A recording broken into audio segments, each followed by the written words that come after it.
The moment I saw Patricia Mullins standing in my driveway with her phone pressed to her ear and that smug look on her face, I knew my Tuesday was about to get a whole lot more complicated. I'd been living in the Meadowbrook Estates subdivision in Franklin, Tennessee for 3 years, and for 3 years Patricia had been making everyone's life miserable as president of the Homeowners Association. She was 52 years old with a bleached blonde bob that never moved in the wind, designer sunglasses that cost more than my monthly mortgage payment, and an attitude that could curdle milk at 20 paces. "Yes, that's right," she said into her phone, her voice dripping with false sweetness. "There's an unauthorized commercial vehicle parked on residential property at 428 Willow Creek Drive. It's been here for over an hour." I stepped out of my garage, wiping grease off my hands with a shop towel. "Patricia, what are you doing?" She held up one perfectly manicured finger, signaling me to wait. I looked over at my tractor, a John Deere 3025E that I had just finished servicing. It was sitting exactly where I had left it, on my own driveway, on my own property. "Yes, I'll wait for the tow truck," Patricia continued. "Thank you so much for your quick response." "You did not just call a tow truck on my tractor," I said, my jaw clenching. Patricia ended her call and turned to me with a triumphant smile. "I certainly did, Peter." According to HOA bylaws, Section 12, Paragraph 4, no commercial vehicles are permitted to be parked on residential properties for more than 30 minutes. Your tractor has been sitting here for nearly 90 minutes. "That's not a commercial vehicle, Patricia. That's a compact tractor that I use for my property maintenance. I've got 5 acres here, in case you forgot." "A tractor is a commercial vehicle," she said, crossing her arms, "and the bylaws are very clear." I pulled out my phone and opened the HOA documents that I had saved. Section 12, Paragraph 4 applies to vehicles over 10,000 pounds, or vehicles with commercial business logos. My tractor weighs 3,500 pounds and has no logos. It doesn't qualify. Patricia's eye twitched slightly, but she maintained her composure. "That's your interpretation. As HOA president, I have the authority to make judgment calls on ambiguous situations. There's nothing ambiguous about this, Patricia. You're just looking for another reason to find me or make my life difficult." This had been going on for months. First, she'd cited me for having my trash cans visible from the street on a non-collection day, even though I had just brought them in and they were only out for 15 minutes. Then she had sent me a violation notice for my mailbox being the wrong shade of black. Then it was my lawn being a 1/4 inch too long, even though I had mowed it the day before. The fines kept coming, $50 here, $100 there. I had paid them all, even though most were completely ridiculous, because fighting the HOA in court would cost more than just paying the fines. But this was different. This was personal property, legally parked on my own driveway. "The tow truck will be here in 15 minutes, Patricia said. "I suggest you move that tractor into your garage if you want to avoid the towing fees." "I'm not moving anything," I said. "That tractor stays exactly where it is." Patricia shrugged. "Your funeral. The failed trip invoice alone will cost you at least $200, plus whatever fines the HOA decides to levy for the violation." She walked back to her Mercedes SUV parked on the street, clearly pleased with herself. I stood there, feeling my blood pressure rising. This woman had gone too far this time. I called my neighbor, Marcus Reed, who lived 2 houses down. Marcus was a lawyer who specialized in property law, and he'd been dealing with Patricia's harassment for just as long as I had. "Peter, what's up?" Marcus answered. "Patricia just called a tow truck on my tractor. She's claiming it's a commercial vehicle." Marcus laughed, but it wasn't a happy laugh. "She's really scraping the bottom of the barrel now. Is it on your property?" "Sitting in my driveway. I was servicing it in my garage and rolled it out to test the hydraulics." "Don't move it," Marcus said. "Let the tow truck come. When they see it's not actually a violation and that it's on private property without the owner's consent for towing, they won't touch it. Patricia will be stuck with the failed trip invoice." "You sure about that?" "Positive. Tow truck companies won't take on that liability. And Peter, this might be exactly what we need. I've been documenting all of Patricia's overreach for the past year. This could be the incident that finally gets her removed from the HOA board." I felt a small smile forming. "Really? Really? Just let it play out. Don't engage with her anymore. When the tow truck arrives, be polite. Show them your registration and proof that it's your property, and let them make the call. All right. Thanks, Marcus. I went back into my garage and continued organizing my tools, but I kept the garage door open so I could see the driveway. About 20 minutes later, a large red tow truck from Reliable Towing turned onto my street. Patricia appeared from somewhere, probably sitting in her car waiting, and she strutted over to meet the driver. I walked out to join them. The tow truck driver was a big guy in his 40s with a weathered face and a Titan's cap. His name tag said Rick. "That's the vehicle right there," Patricia said, pointing at my tractor. "It's been parked illegally for hours." Rick looked at the tractor, then at me, then at Patricia. "Madam, that's a compact tractor on a residential driveway." "It's a commercial vehicle in violation of HOA regulations," Patricia insisted. "Who owns the property?" Rick asked. "I do," I said. "Peter Newman. I own this house and the tractor."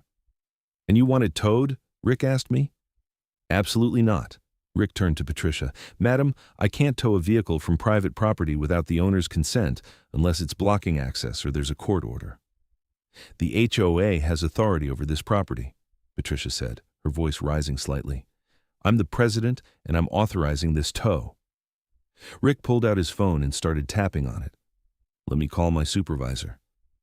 We all stood there in awkward silence while Rick made his call. He walked a few feet away, spoke quietly for a minute, then came back. "Madam, my supervisor says we can't take this job. The vehicle is legally parked on the owner's private property, and the owner doesn't consent to the tow. HOA authority doesn't override property ownership rights." Patricia's face was turning red. "This is ridiculous. I called you to do a job." "And we responded to your call," Rick said, his patience clearly wearing thin. "But we're not doing anything illegal. You'll receive an invoice for the failed trip. Have a good day." He climbed back into his truck and started filling out paperwork. "How much is the invoice?" Patricia demanded. $250, Rick said without looking up. "We had to dispatch a truck, drive out here, and assess the situation. That's our standard failed trip fee." "I'm not paying that." "You called us, madam. You'll receive the invoice in the mail within 3 business days. You can dispute it with our billing department if you want."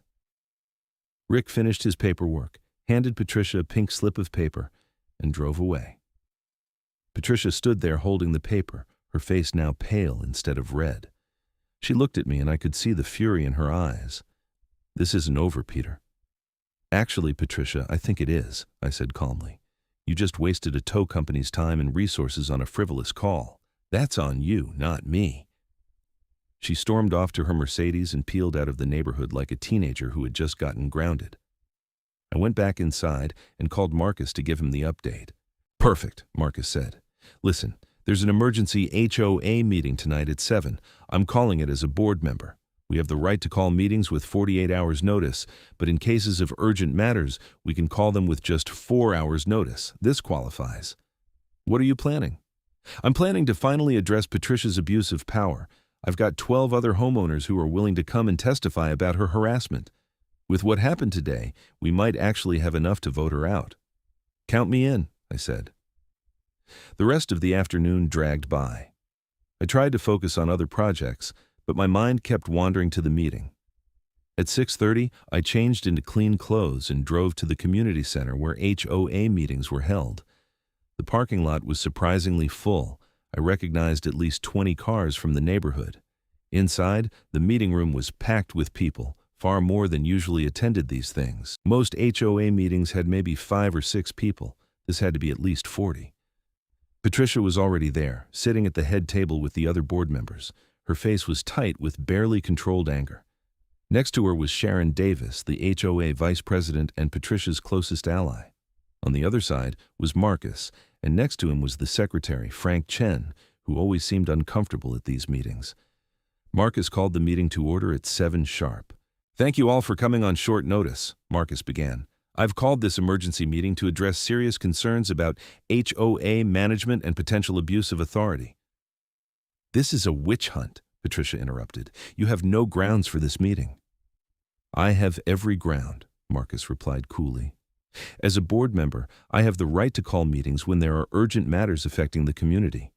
The recent pattern of excessive fines, misinterpretation of bylaws, and harassment of homeowners qualifies as urgent." A murmur went through the crowd. I'd like to start by hearing from homeowners who have experienced issues with HOA enforcement over the past year, Marcus continued. Hands shot up all around the room. Marcus pointed to an elderly woman in the front row, Dorothy Sanders. Patricia fined me $300 because my rose bushes were allegedly too tall, Dorothy said, her voice shaking slightly. I've been growing those roses for 15 years. They've always been that height. When I asked to see the specific bylaw, she cited a section about trees, not bushes.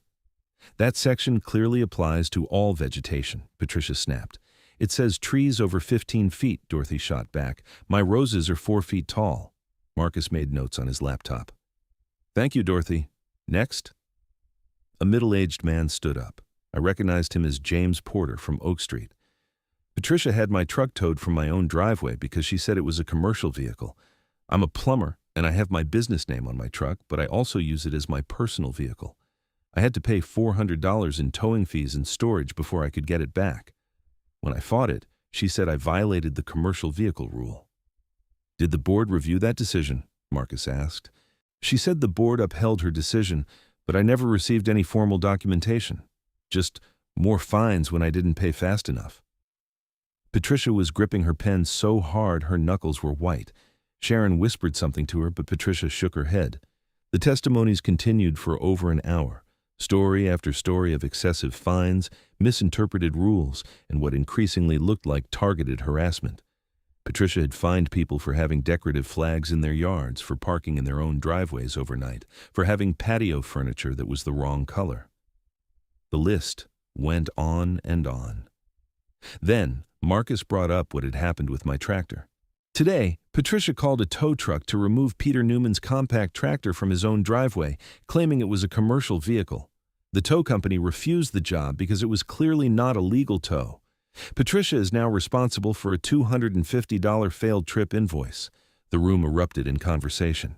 Order, please, Marcus said, raising his voice. Patricia, would you like to explain your reasoning? Patricia stood up, her face flushed. I was enforcing HOA bylaws that all of you agreed to when you purchased your homes. If people don't like the rules, they shouldn't have moved here. But you're not enforcing the rules as written, Marcus said. You're interpreting them in ways that don't match the actual language, and in many cases, you're inventing violations that don't exist in the bylaws at all. I have the authority as president to make judgment calls. You have the authority to enforce existing rules, not to create new ones. That requires a board vote and community approval. Sharon stood up next to Patricia. I think Marcus is overstepping here. Patricia has been a dedicated president for 5 years. She's kept our property values high and maintained our community standards.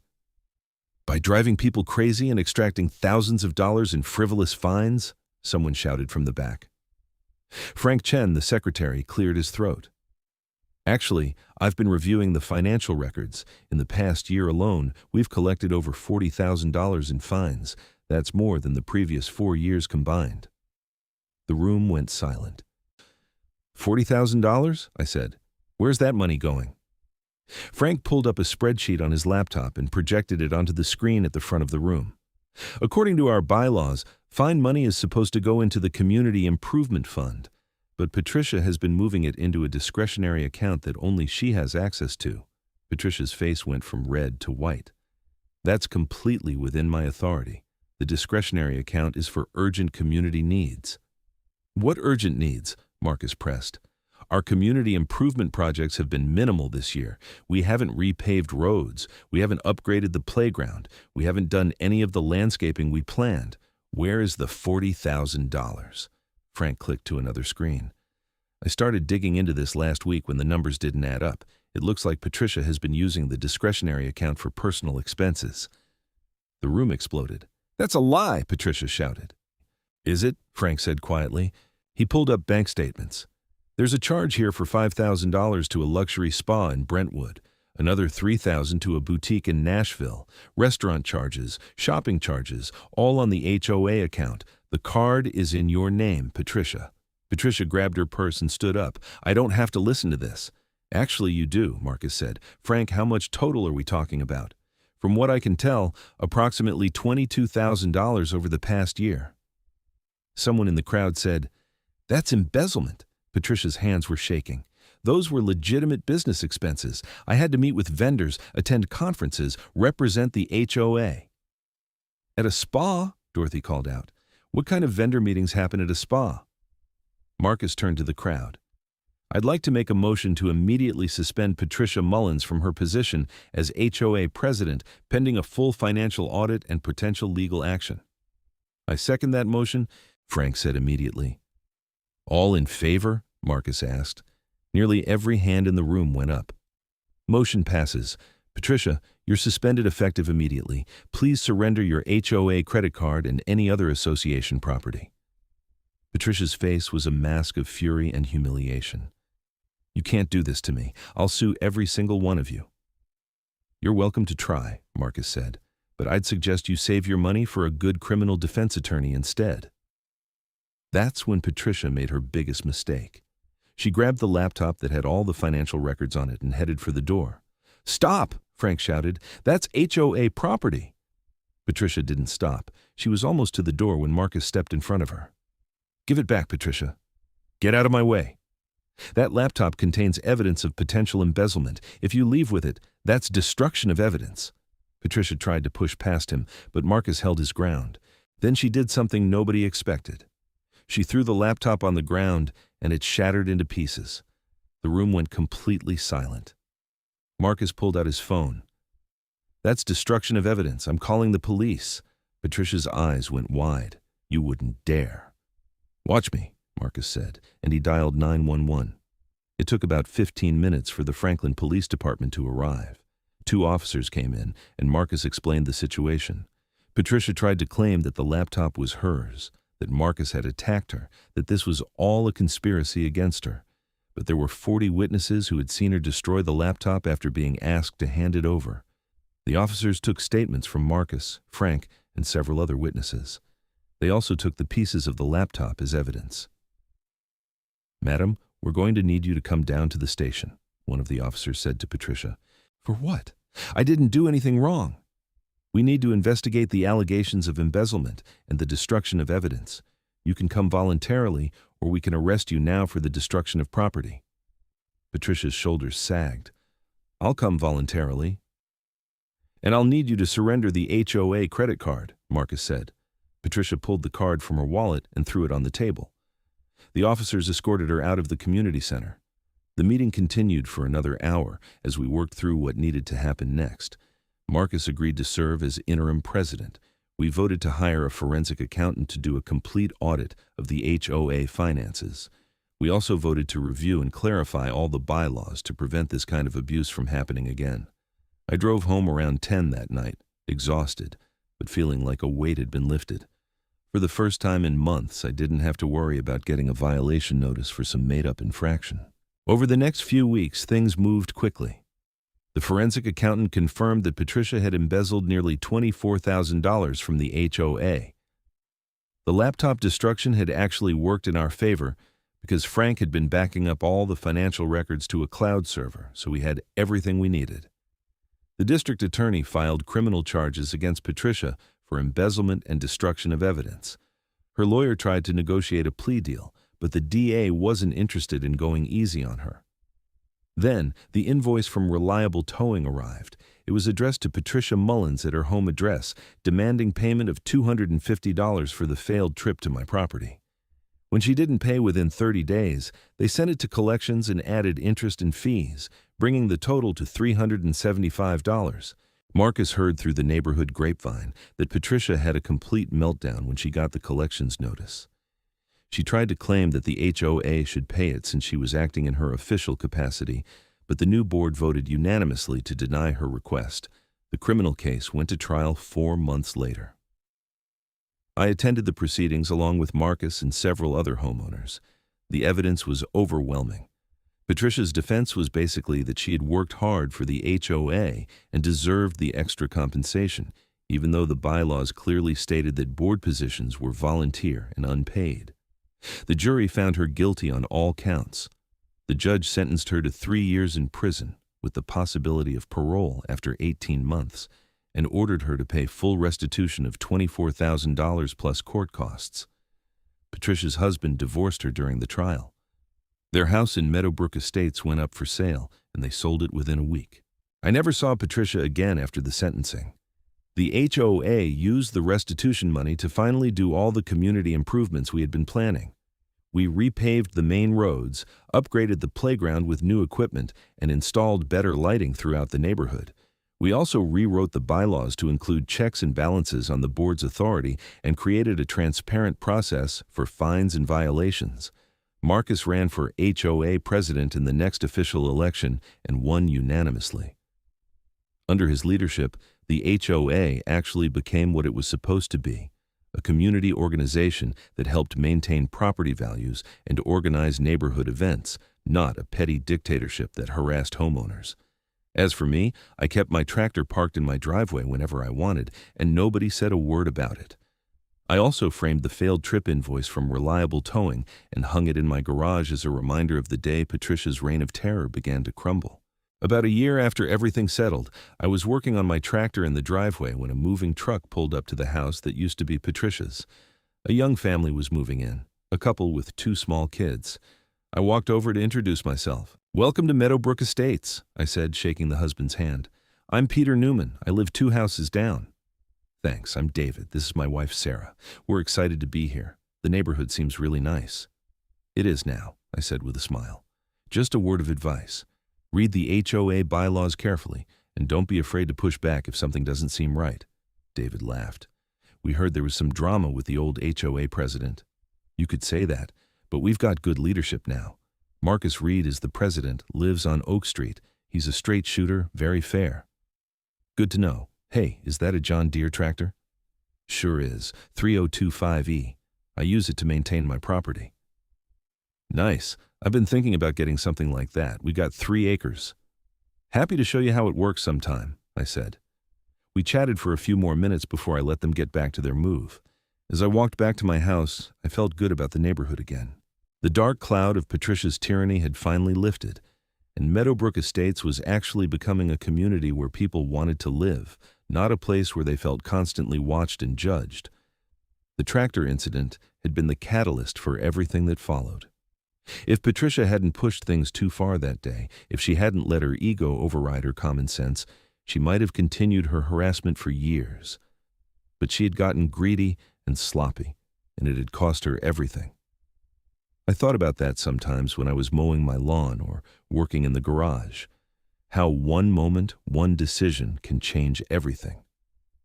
Patricia had stood in my driveway with her phone to her ear, so sure of herself, so confident that she had the power to make my life difficult. She never imagined that the failed trip invoice would be the beginning of her downfall. The towing company eventually sold that debt to a collections agency after Patricia refused to pay. I heard through Marcus that it was still showing up on her credit report, a $250 charge that had ballooned to over $600 with interest and fees.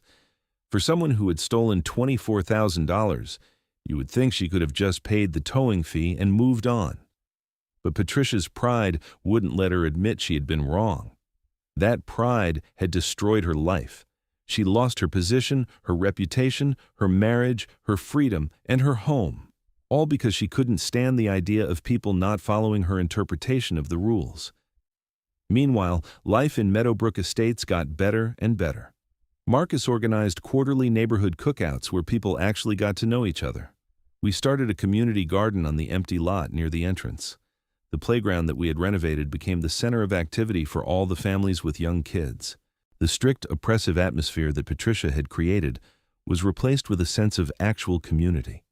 People weren't afraid to put up holiday decorations or park their cars in their driveways or have friends over.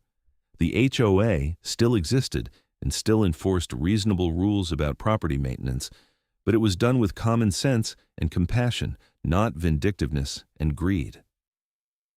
I ran into Rick from Reliable Towing about 6 months after the trial. He was grabbing coffee at the same shop I frequented in downtown Franklin. "Hey, you're the tractor guy," he said, recognizing me. "Guilty," I said. "Thanks for not towing my tractor that day." Rick laughed. "Man, I knew that lady was crazy the second I saw what she wanted us to tow." We get calls like that sometimes, people trying to use tow trucks to settle personal disputes or HOA nonsense. We always check it out first. The liability isn't worth it. Did she ever pay your invoice? Nope. Went to collections, probably destroyed her credit. We wrote it off as a loss eventually. But I heard about what happened to her. Embezzlement, right? Yep, she's in prison now. Rick shook his head. Karma's real. She tried to make your life difficult over a tractor, and it ended up exposing all her crimes. That's wild. It really is, I agreed. We talked for a few more minutes before going our separate ways, but that conversation stuck with me. Rick was right about karma. Patricia had spent so much time and energy trying to control everyone around her, trying to profit off her position of power, that she never considered what would happen if people fought back. The legal system had worked exactly as it should have. The evidence was clear, the trial was fair, and justice was served. Patricia wasn't some mastermind criminal. She was just a petty tyrant who got caught. As I drove home that day, I passed the Meadowbrook Estates entrance sign. It looked the same as always, but it felt different now. It felt like a place I was proud to live, a place where neighbors looked out for each other instead of looking for reasons to find each other. My tractor was parked in the driveway when I got home, right where it belonged. I had just finished servicing it again, changing the oil and checking the hydraulics. It was running perfectly. I thought about calling Marcus to grab a beer and celebrate how far we had come, but then I saw he was already walking up my driveway. Great minds think alike, I called out. I was just thinking we should commemorate the anniversary, Marcus said with a grin. It's been exactly 1 year since the tractor incident. Has it really been a year? Yep. 1 year since Patricia called that tow truck and started the chain of events that took her down. We grabbed a couple of beers from my garage fridge and sat on my back patio, looking out over my 5 acres of property. You know what the craziest part is? I said. If she had just left me alone that day, none of this would have happened. She'd still be HOA president, still stealing money, still making everyone miserable. But she couldn't help herself, Marcus said. That was always her problem. She saw something she thought was a violation, and she had to act on it, even when it made no sense. The tractor wasn't even a violation according to the actual bylaws. I know, but Patricia had convinced herself that she was the ultimate authority on what the bylaws meant. She stopped reading the actual rules and started making up her own. We sat in comfortable silence for a minute, sipping our beers and enjoying the spring evening. How's the new board working out? I asked. Really well. We've got good people who actually care about the community. Frank is still secretary, and he's been doing an amazing job keeping our finances transparent. We publish monthly reports now so everyone can see exactly where the money goes. That's great. We also set up a proper violation review process.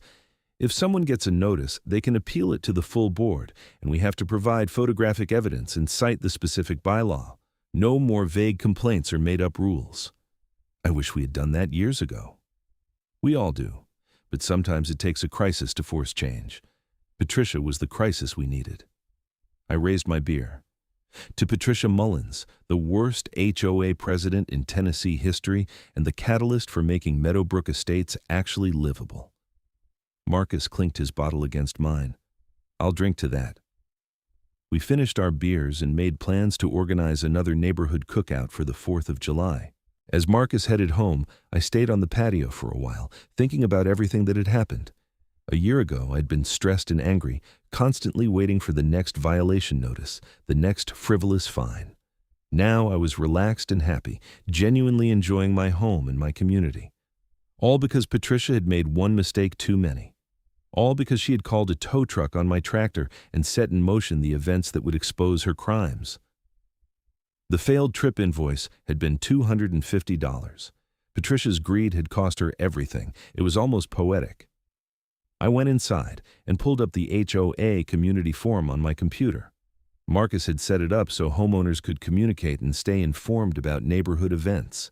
There were posts about the upcoming cookout, someone asking for lawn care recommendations, a discussion about starting a book club. It was exactly what an HOA should be. Neighbors helping neighbors, people working together to make the community better. I added a post about offering tractor services for anyone who needed help with their property maintenance. Within an hour, I had 3 responses from neighbors, thanking me and asking about scheduling. That would never have happened under Patricia's regime. She would have found some bylaw to claim I was running an illegal business or violating some obscure rule about commercial activity. But now, in the new Meadowbrook Estates, neighbors helping neighbors was encouraged, not punished. I went to bed that night feeling content. The tractor incident had been stressful and frustrating at the time, but looking back, it was the best thing that could have happened. It had exposed Patricia's corruption, brought the community together, and transformed the HOA from a source of anxiety into an actual benefit. And somewhere out there, Patricia was probably lying awake in her prison cell, thinking about all the choices that had led her there. I wondered if she ever thought about that day with the tractor, about how different things might have been if she had just minded her own business. Probably not. People like Patricia never really understood what they did wrong.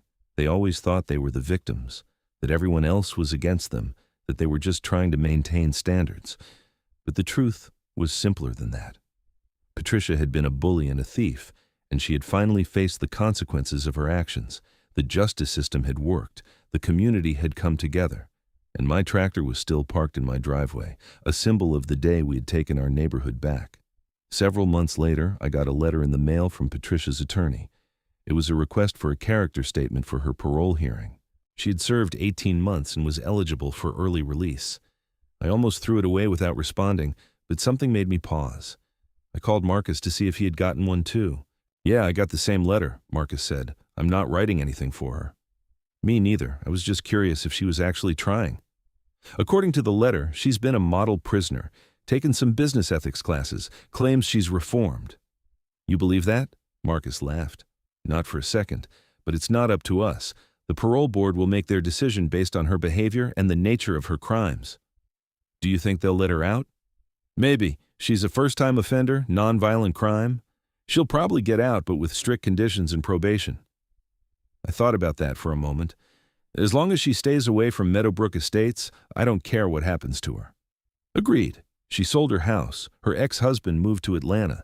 She's got no reason to come back here. That was true. Patricia's entire life in Franklin had been dismantled. Even if she got out of prison, she would have to start over somewhere else, somewhere people didn't know about her crimes. I never sent a character statement to her attorney. Neither did anyone else from the neighborhood as far as I knew. Patricia would have to face her parole hearing without any support from the community she had terrorized. About 2 months later, Marcus told me that Patricia had been granted parole. She was released with conditions that included full restitution payment, 5 years of probation, community service, and mandatory counseling. "She's living with her sister in Murfreesboro," Marcus said, "working some retail job to pay off her debt." "Good," I said. "She needs to understand what it's like to struggle." "I heard she's still fighting the collections case from the towing company." I had to laugh at that. She embezzled $24,000 and went to prison, but she's still fighting a $250 towing bill? "Pride," Marcus said simply. "She can't let it go." That was Patricia in a nutshell. Even after losing everything, even after serving time in prison, she couldn't admit she had been wrong about the tractor. She would rather fight a collections case and damage her credit further than just pay the fee and move on. I wondered what her life was like now. Divorced, convicted felon, working retail in her mid-50s, living with her sister. It was about as far from the powerful HOA president as you could get. But I didn't feel sorry for her. She had made her choices, and she had faced the consequences. That was how the world was supposed to work.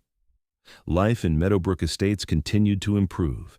We added more community events, improved common areas, and maintained reasonable standards without the oppressive enforcement that had characterized Patricia's tenure.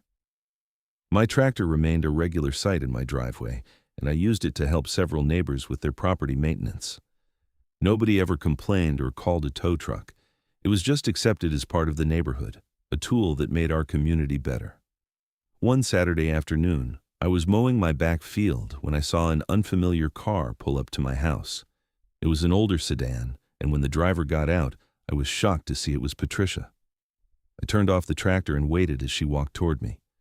She looked different, older, and more tired. She was wearing a retail store uniform, and her hair was pulled back in a simple ponytail. The designer sunglasses and expensive clothes were gone. "Peter," she said quietly. "Patricia, what are you doing here?" I wanted to apologize. I was so surprised I didn't know what to say. I know I made your life difficult, she continued. You and a lot of other people. I was wrong about the tractor and about everything else. I let the power go to my head, and I convinced myself that I was helping the community when really I was just being controlling and vindictive.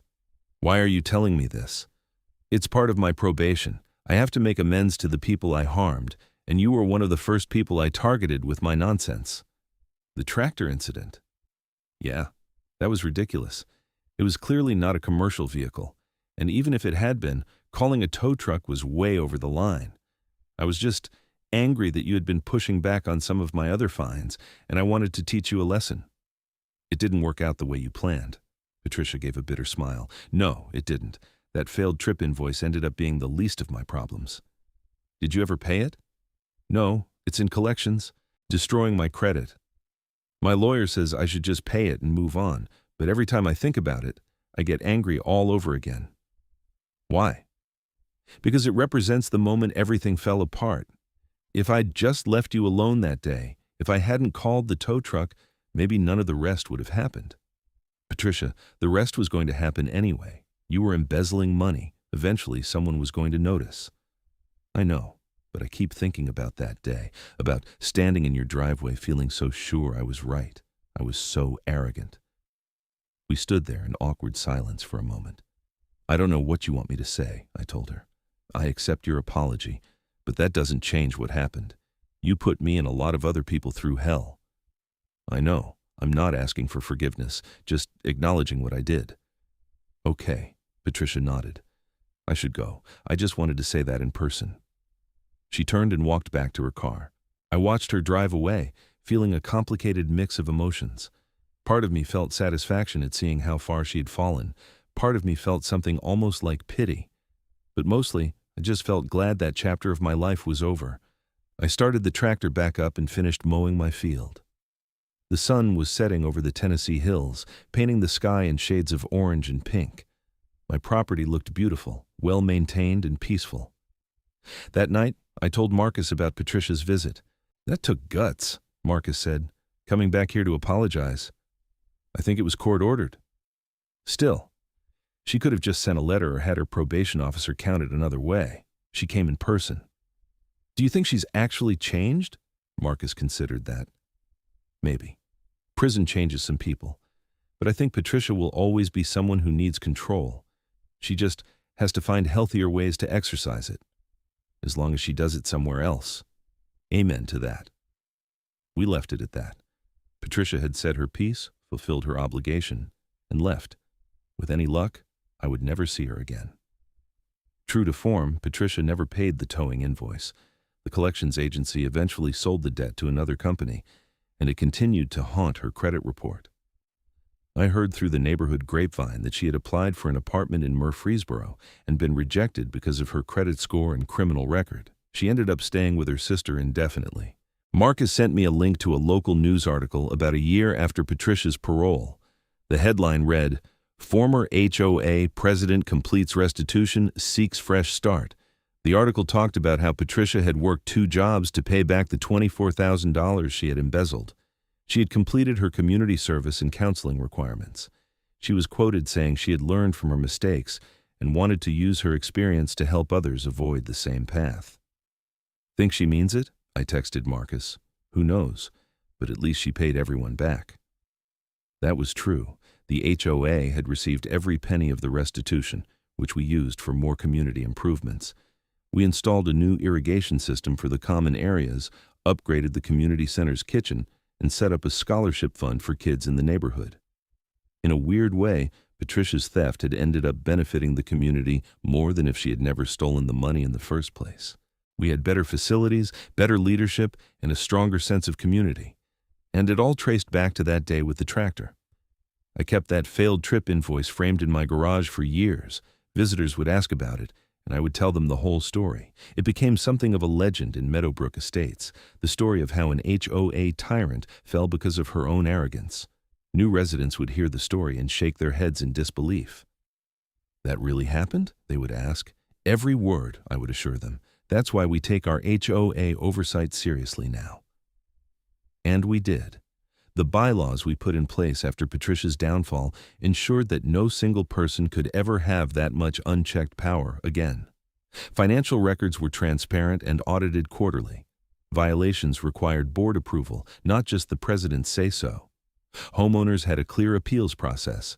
Meadowbrook Estates became a model for how HOAs should operate. Marcus even gave presentations at other neighborhoods about our reforms. Other communities facing similar issues with power-hungry board members would reach out for advice. "Tell them about the tractor," I would joke to Marcus before his presentations. "I always do," he would reply. It's the perfect example of how one incident can expose systemic problems. Years passed. My kids went off to college. I retired from my job and spent more time on my property. The tractor, the same John Deere 3025E that had started everything, still ran perfectly. I maintained it religiously, partly because I needed it, and partly because it was a reminder of that pivotal day. Patricia faded into obscurity. I heard occasional updates through mutual acquaintances. She had eventually moved to Kentucky to live with her daughter. She worked in customer service for an insurance company. She had remarried, though her new husband apparently didn't know about her criminal past. I wondered sometimes if she ever drove past Meadowbrook Estates when she visited Tennessee. If she looked at the entrance sign and thought about what she had lost. If she drove by her old house and felt any regret. Probably not.